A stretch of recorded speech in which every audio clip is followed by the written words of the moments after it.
ከጦርነት ጠባሳ እስከ 2026 ዓለም ዋንጫ የተዘረጋው የተስፋ ድልድይ የፋርስ ምድር ኢራን ስሟ ሲነሳ የጥንታዊ ስልጣኔና የታሪክ ማህደር ብቻ አይደለችም። ለብዙዎች ኢራን ማለት በፈተና እሳት ውስጥ አልፋ የጠነከረች፣ በቁስልና በስቃይ ውስጥ ሆና ፈገግታን የምትፈልግ፣ በእንባና በደስታ መካከል የምትዋልል የጽናት ተምሳሌት ናት። በ1980ዎቹ የተካሄደው የኢራንና ኢራቅ ጦርነት በሀገሪቱ ታሪክ ጥቁር ጥላ ጥሎ እንዳለፈ አሁንም ድረስ ይነገራል። ለ8 ረጅም ዓመታት በከተሞቿ ላይ የቦምብ ዝናብ ሲዘንብ እናቶች ልጆቻቸውን ለሀገር ሲሰጡ፣ ወጣቶች ደግሞ ህልማቸውን በመጋረጃ ውስጥ ሲቀብሩ ነበር። በዚህ የጭስና የደም ዘመን ውስጥ ግን አንድ ያልሞተ ነገር ነበር፣ የማይሞተው ተስፋ።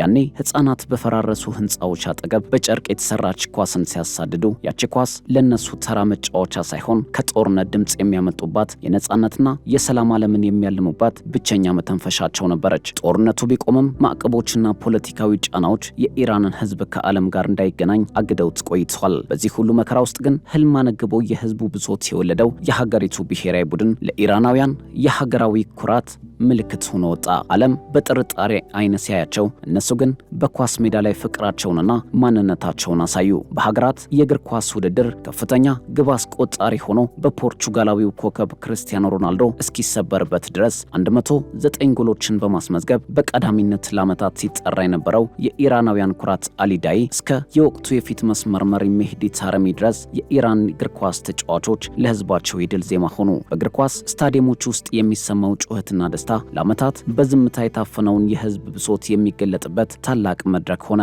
ባልረገበው የመካከለኛው ምስራቅ ጦርነት ውስጥ ኢራናውያን ከባዱን ፈተና እየተጋፈጡ ቢሆንም አሁን ላይ አይኖቻቸውን ወደ 2026 ዓለም ዋንጫ ተኩረዋል። ይህ ውድድር ለኢራን ሌላ የእግር ኳስ መድረክ ውድድር ብቻ አይደለም። በሰሜን አሜሪካ ምድር አሜሪካ፣ ካናዳና ሜክሲኮ የሚካሄደው ይህ ዋንጫ ኢራን ያላት እውነተኛ ገጽታ ለዓለም የምታሳይበት የጽናት ምልክት የሆነ ትልቅ አጋጣሚ ነው። በ2026 በሜዳው ላይ የሚሰለፉት ተጫዋቾች የጦርነቱን ታሪክ ከአያቶቻቸው የሰሙ፣ ነገር ግን የአዲሲቷንና የነጻነት ናፋቂዋን ኢራን መንፈስ የተላበሱ ናቸው። በዚህ ታላቅ መድረክ ላይ ኳሷ ስትሽከረከር ዓለም የሚያየው ተጫዋቾቹን ብቻ ሳይሆን ያልተሰበረውን ወኔ፣ የእናቶችን ጸሎት፣ የወጣቶቹን የለውጥ ጥማት እናም በሺህ የሚቆጠሩ ሰማዕታት የከፈሉትን መስዋዕትነት ውጤት ነው። ከአብዮት እስከ ጦርነት፣ ከማዕቀብ እስከ ሰላማዊ ሰልፎች ብዙ ጣውረዶችን ያለፈችው ኢራን በ2026 ዓለም ዋንጫ ላይ የምታሳየው ጨዋታ የኳስ ብቻ ሳይሆን የህይወት ታሪክ ጭምር ነው። ኢራናውያን በስታዲየም ውስጥ ባንዲራቸውን እያውለበለቡ ሲዘምሩ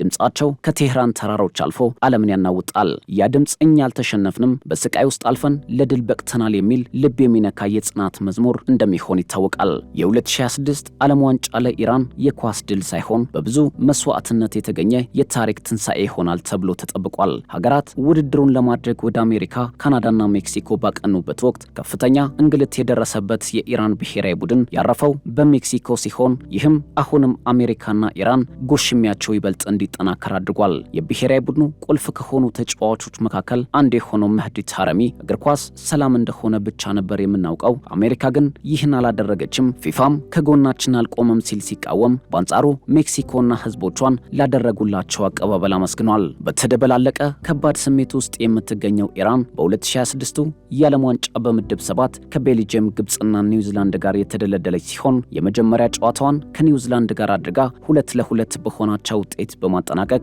የመጀመሪያ ነጥቧን በዓለም ዋንጫው አሳክታለች። እግር ኳስ ሰላም፣ ፍቅርና የሜዳ ላይ ጦርነት ብቻ ቢሆንም በጦርነት ውስጥ ለምትገኘው ኢራን ደግሞ ህዝቦቿ የሰላም አየር ለመተንፈስ በጭንቅ ውስጥ ሆነውም ጭምር የ90 ደቂቃ ፍልሚያን የተመለከቱበት አጋጣሚ ነበር። ኢራናውያን በፈተና የተሞላው የብሔራዊ ቡድናቸውን ጉዞ በመጀመሪያው ነጥብ ማግኘት በመደሰት ለቀጣይ ጨዋታዎች በጉጉት የሚጠብቁትና የማይተኙበት ናፍቆታቸው ነው። ከጦርነት ጠባሳ እስከ 2026 ዓለም ዋንጫ የኢራናውያን ተስፋ